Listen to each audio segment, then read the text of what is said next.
আসসালামাইকুম গাইস, আপনারা সবাই কেমন আছেন? আশা করি ভালো আছেন। আলহামদুলিল্লাহ আমিও ভালো আছি। আজকে আমি আপনাদের সাথে যে রেসিপিটা শেয়ার করতে চলে আসলাম, এটা হলো আমাদের এলাকায় আমাদের বাড়ি হয়েছে মাদারীপুর। সো মাদারীপুর এটাকে মুখ ছাউনি পিঠা বলে, বাট আপনাদের এলাকায় কি বলে জানি না। এক এক এলাকায় এক এক ভাষায় এটাকে বলা হয়। সো আমি এই পিঠাটা বানিয়ে দেখাবো আজকে। তার জন্য আমি চুলায় কিছু দুধ গরম দিয়ে দিলাম। দুধটা আগে তৈরি করে নেব। এখন আমি দিয়ে দিব কিছু এলাচির গুঁড়া,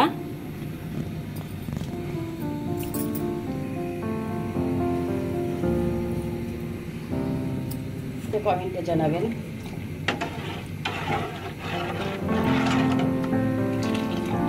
প্রথম থেকে শেষ পর্যন্ত দেখবেন ভিডিওটা, না হয় পিঠা বানানোটা বুঝতে পারবেন না।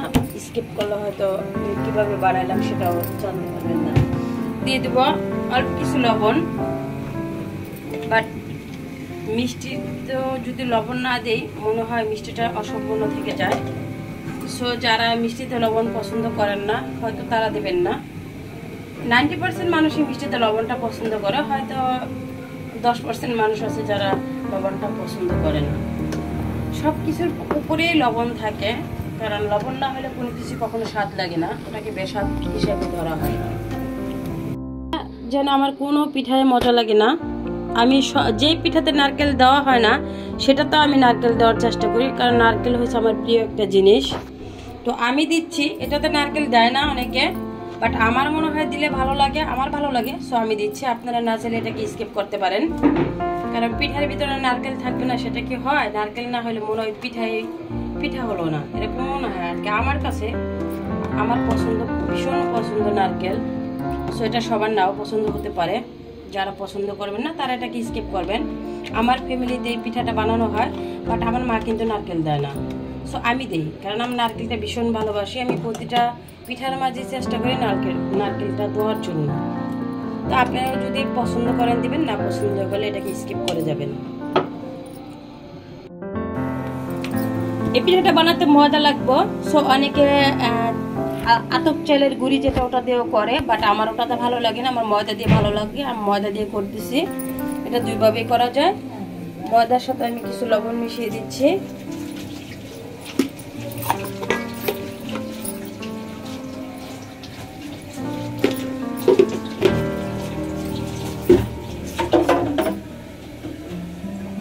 এরপর আমি দিব কিছু সয়াবিন তেল, শুধু এটা একটু খোলার জন্য সয়াবিন তেল দেব। এখন এটাকে আমি ভালোভাবে মিশিয়ে নিব।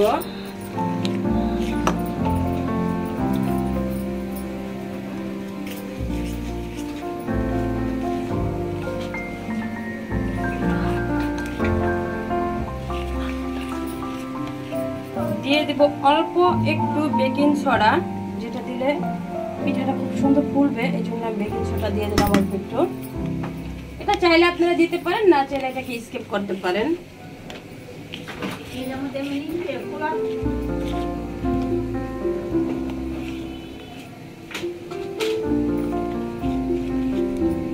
তো এটা ভালোভাবে মিশিয়ে আমি গরম পানি দিয়ে এটাকে ছেনে নেব।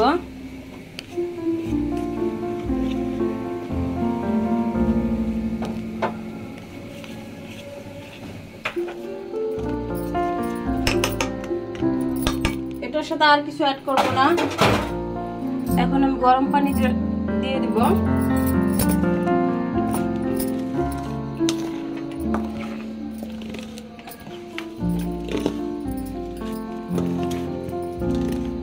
ভালোভাবে মিশিয়ে নিলাম, যেহেতু আমি একটু বেকিং সোডা দিয়েছিলাম, সেটাকে আমি একটু মিশিয়ে দিলাম ভালো করে। সো এখন আমি নিয়ে নেব গরম পানিটা। গরম পানিটা একেবারে দিতে যাবেন না, আর দিয়ে কখনো হাত দিবেন না, তাহলে হাতটা পুড়ে যেতে পারে। তাই গরম পানিটা অল্প করে দিবেন এবং আস্তে আস্তে দিবেন। তো এটা যারা পুরানো রাঁধুনি তাদের জন্য আমি বলতেছি না, যারা নতুন রান্না করে তাদের জন্য এটি কথাটা আমি বলতেছি। তো যারা পারেন তারা আবার মাইন্ড করবেন না, কারণ পারা তো সবাই, কিন্তু নতুন যারা এরা তো আর পারে না। তো আমি তাদের উদ্দেশ্য করে কথাটা বলছি।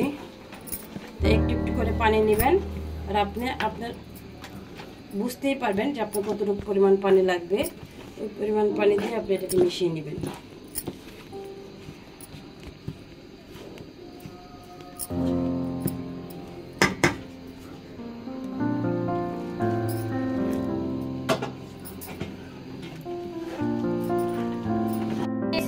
যদি আপনাদের ঘরে এই ধরনের কোনো ডাইস থাকে তাহলে ডাইস দিয়ে কেটে নেবেন। আমি ডাইস দিয়ে কেটেও দেখাইতেছি, আবার নর্মালি যেভাবে কাটা যায় সেটাও দেখাইতেছি, দুই আইটেমই দেখাইতেছি। ডাইস দিলে একটু সুন্দর হয়, দেখেন কি সুন্দর হয়েছে পিঠাটা। সো এটা দিয়ে আমি কেটে দেখাইতেছি আপনাদের স্টার, দেখেন এটাও সুন্দর হয়েছে। তো যেহেতু ভালোবাসার পিঠা তাই একটু লাভ দিয়ে দিলাম, দেখেন কত সুন্দর কিউট একটা লাভ। সো এটাও বানাইলাম।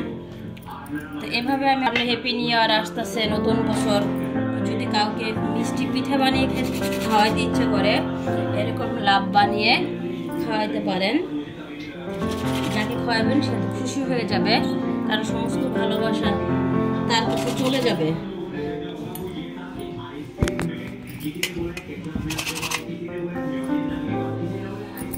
এভাবে বেশিক্ষণ সময় লাগে না পিঠাটা বানাতে, একেবারেই ইজি। মানে এত সহজে একটা পিঠা বানায় যে এত মজা পাওয়া যায় পিঠাটা খেতে, সেটা না বানিয়ে খেলে কখনো বোঝাই যাবে না। এটা স্বাদটা মুখে লেগে থাকার মতো, কারণ কিছু কিছু স্বাদ আছে না মানুষ বলতে পারে না। এটা হচ্ছে ওই ধরনের একটা পিঠা, অল্প কিছু এভিডেন্স দিয়ে আপনি অনেক সুন্দর একটা পিঠা বানিয়ে নিতে পারবেন।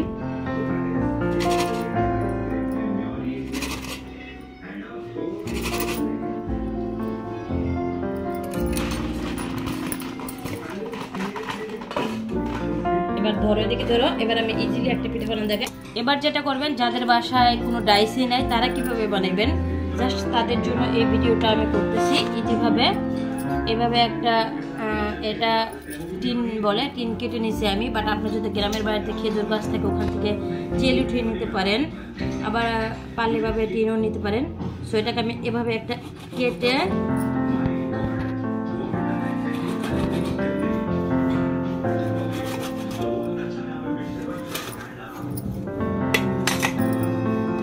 পিঠাটাকে আমি কিভাবে বানাই আপনাদের দেখাই।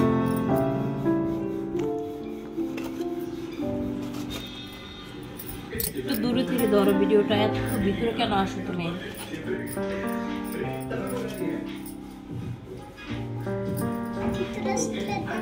এটা একটু সময় লাগে বেশি, বাট আপনি ওইভাবে যদি করেন তাহলে মানে ডাইস হলে একবারে ইজিলি, কোনো সময় লাগে না, অল্প সময়ের মধ্যে আপনি অনেকগুলো পিঠা বানিয়ে ফেলতে পারবেন।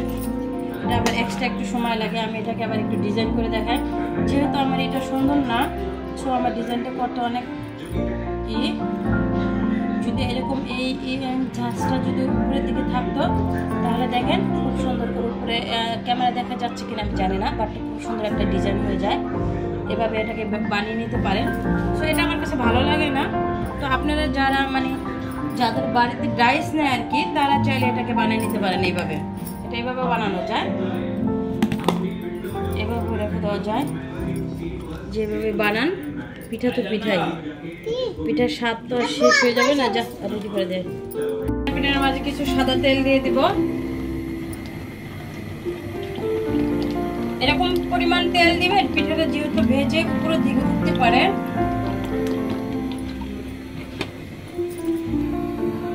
পিঠাগুলো আমি এখন ভেজে নিব। এবার আমি পিঠাগুলো ভেজে নিব। তেলটা আমার গরম হয়ে গেছে, দেখবেন গরম হয়ে গেলে পিঠাটা খুব সুন্দর করে উপরের দিকে উঠে যাবে।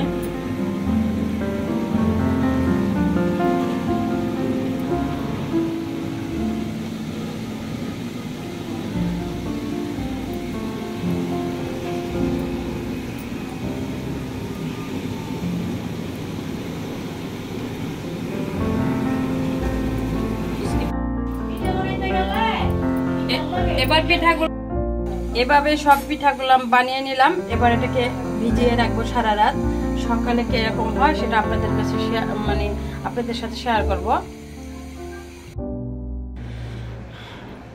পিঠাটা আমি সারা রাত ভিজিয়ে রেখেছিলাম, এখন সকালবেলা দেখেন এটা ভিজে পুরো একবারে সফট হয়ে গেছে।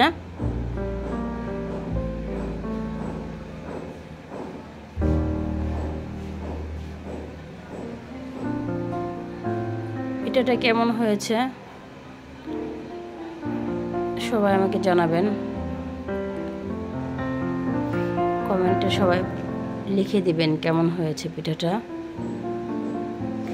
আর আপনারা ট্রাই করবেন বাসায় একবার হলো এই শীতে এই পিঠাটা ফ্যামিলির সদস্যদের খাওয়ানোর জন্য। একবার খাওয়াইলে সবাই দেখবেন আপনার ফ্রেন্ড হয়ে যাবে। পিঠাটা আমি কেটে দেখাচ্ছি আপনাদের কতটা পরিমাণ নরম হয়েছে, দেখেন কত সফট।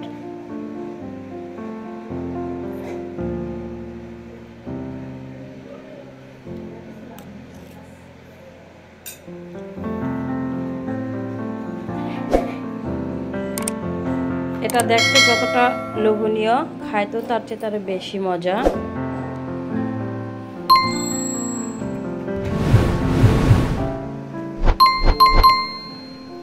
যারা আমার ফেসবুক ফ্রেন্ড তারা আমাকে ফলো